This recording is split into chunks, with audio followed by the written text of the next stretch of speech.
going on would ask him tough questions, and they would actually, instead of trying to curry favor with this president, they might do him a favor by letting him answer these questions, because until he answers these questions, the story is not going anywhere. Well, John King, come on. Come on. So unaware. I mean, at least unaware. So, last night, I read that while I was laying in bed, and I just texted somebody in the control room. I said, hey, would you just pull, whatever you can remember off the top of your head, the enchanted questions that were asked to Barack Obama. Hello, Mr. President. This is about the coolest thing ever. Give me the chance to have 3-year term, man. I'm Okay, stop here for a second. Now, John, why is this somebody? We don't know who the hell it even is. Oh, I remember, because the president, towards the end, was only giving interviews with people wearing weird lipstick in bathtubs and on ESPN. There was a lot of that. But here's the question. And you, my friend, are looking particularly distinguished. I mean that in the nicest way possible. But in all fairness, Bird has a great hair. He's got a good head, I have to say, by far. You're expected to be feminine when in reality you are not being fluffy. And so my question is very simple. Yes. From one man to another, father to another, an American to another, just like you are. Just like you are. You're an How American. are you? How is life treating you? How are you? Are you happy? Are you happy? Hard-hitting, investigative questions. During these first 100 days, what has surprised you the most about this office, enchanted you the most about serving in this office, humbled you the most, and troubled you the most? Let me write this down. Surprised, troubled, I've got, what was the person? surprised, troubled, enchanted. That was the last one? Humble. Thank you, sir. All right. People in the mainstream media have been accused of being afraid to speak truth to power, and I've got some truth to power. I've been observing. Your dog looks like he's out of control. President, he's a teenager. He's a puppy still. It's been grueling. Oh man, there was Jake Tapper who asked fair questions, hard questions, and John Carl. Yeah, those were the two that conservatives could count on to ask, and not every time. No, but most of the times they asked tough questions. John Carl and Jake Tapper. That was it. Those are the two, at least the two biggest ones, for sure. But you look at that, I think we should do a countdown clock to the 100-day thing to see if someone will ask the same question. I assume they will ask Donald Trump the enchanted question, right? Right. After like 100 days, I think we should require someone in the media has to ask him what he's been enchanted by. Because I'm very interested to know what has enchanted Donald Trump. And surely, that wasn't just a softball, surely he would have that from every person. So far, he doesn't seem that enchanted. That's why I'd be interested. I actually would be interested in his answer.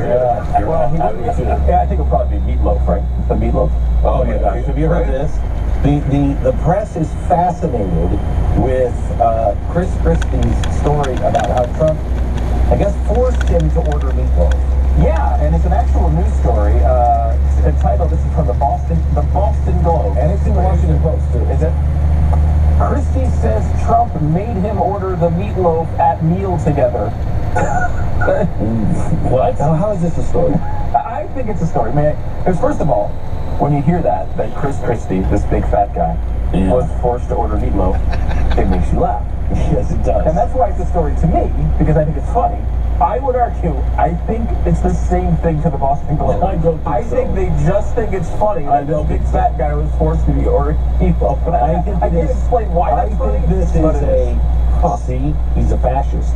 He's even telling people what to eat. Well, like Michelle Obama. Yeah, no kidding. He seemingly, because he told, I think it's more of a, Chris Christie is subservient completely to Donald Trump. And it's, the whole thing of him standing behind him and nodding and looking like a prisoner, that whole thing. And at this point, the relationship is, he's going out to get his cleaning. He will do anything Donald Trump says, including he would just order for him like he's a child. And he told him, Chris Christie, that he would have to have the meatloaf because it's so good. However, didn't say that to Mary Pat, his wife, who was there. Now hang on just a second. Have you ever been out with somebody who's taking you to a restaurant where you've never been? You have to try. And they say, listen, let me just, please, may I? You are going to try the meatloaf. You have to try. You just, I know you're. How would you do it? Would you do it? I think if you were with somebody that you really respected and weren't close friends with, like you and I would go, look, Pat, trust me on this. And you'd like, shut up. No, I don't like meatloaf. Right. Is what I would tell you. Right, but if it's in your normal wheelhouse. Right. Yeah, if it's in your normal wheelhouse, or if I was like, listen, you know what? Let me just order it. If you don't like it, send it back, get something else. But you have to try the meatloaf. You might do it. Maybe. Then you come out of the building. How was dinner? Always made me order meatloaf. No, but I mean, like, if it's like this weird, if Pat likes steak and bacon cheeseburgers, and he's about to order the steak, but you know the bacon cheeseburger at this restaurant's amazing, you might say, I know you might want something else, but get the bacon cheeseburger. Yes. But here, he's basically saying, And if he didn't like it, he would come out of the restaurant and say, he made me order the bacon cheeseburger. do you have the audio, Pat? I don't. No. There's just, the disclaimers on it are interesting in that, like, none of the stuff that you said that was attached to that conversation happened. It wasn't like, look, I know, I'm sorry, but may I ask, do you want to order this? And if you don't, we can always get to...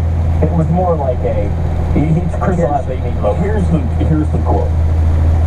This is what it's like to be with Trump, Christie said. He says, there's the menu, you guys order whatever you want. And then he says, Chris, you and I are going to have the meatloaf.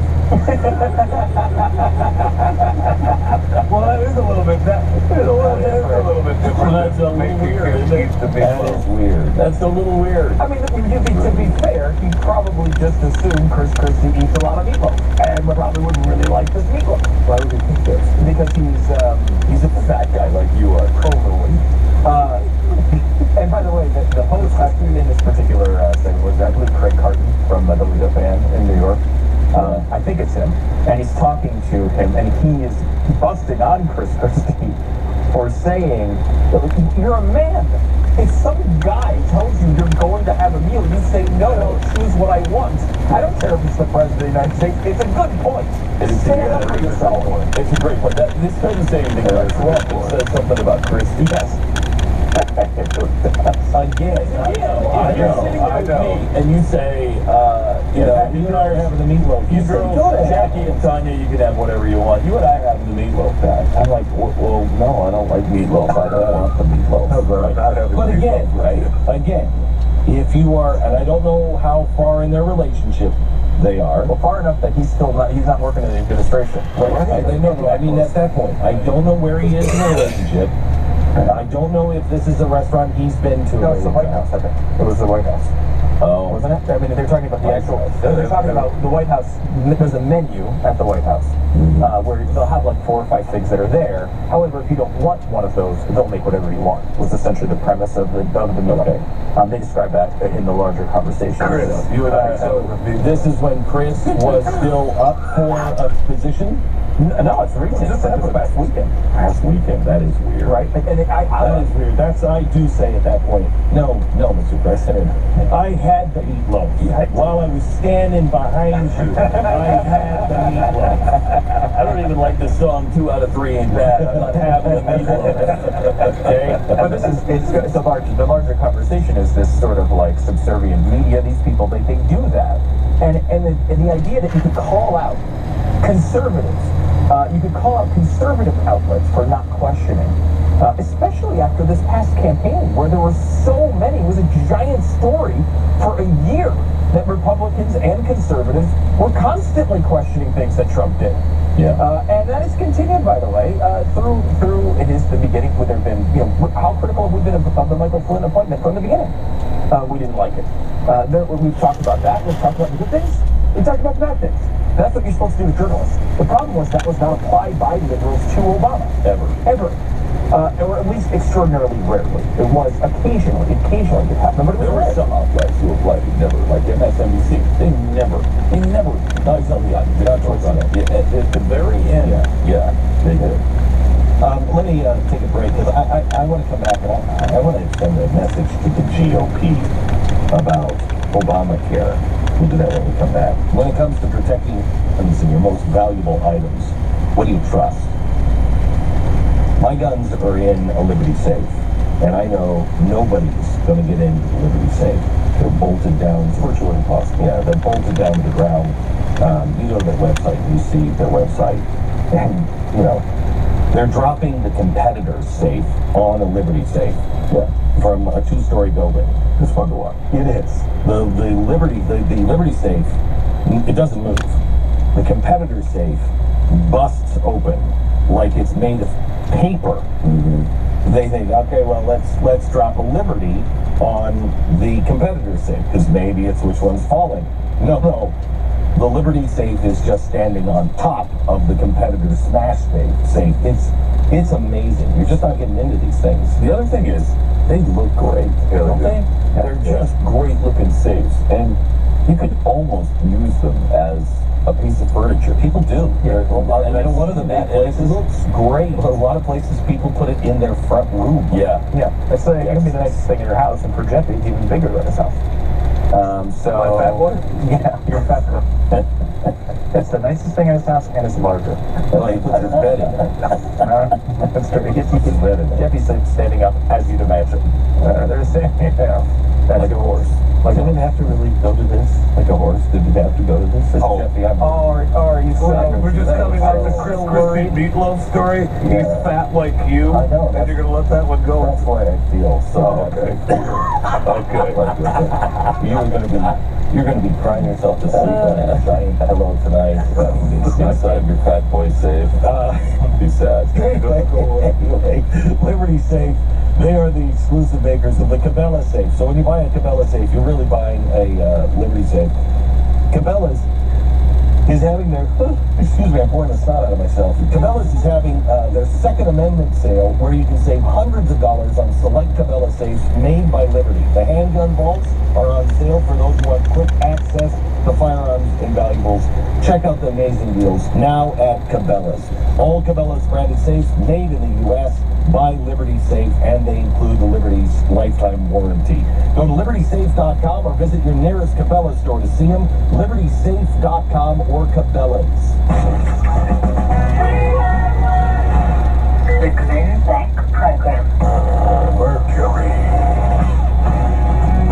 As an entrepreneur, you're always on the go. So turn your mobile phone into a business phone system with Grasshopper, the entrepreneur's phone system. Make and receive business calls using our iPhone and Android apps. Get a new business number or keep your current one. Forward your calls to any phone and even get your voicemails transcribed. Join over 250,000 small businesses who stay connected with Grasshopper. See how it works at grasshopper.com, the entrepreneur's phone system. If you owe the IRS back taxes, then get ready to pay up in 2017. The IRS just hired 4 giant private collection agencies to track down folks who owe the IRS. So if you think dodging them was stressful in the past, it's going to get a whole lot tougher. Optima Tax Relief has this advice: don't wait. Solve your tax problems now before it's too late. Optima works to stop the demand letters, stop the aggressive collection actions, and stop the...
there's a menu. Is there like they come over and here's your menu for the day, or can you say I want lasagna?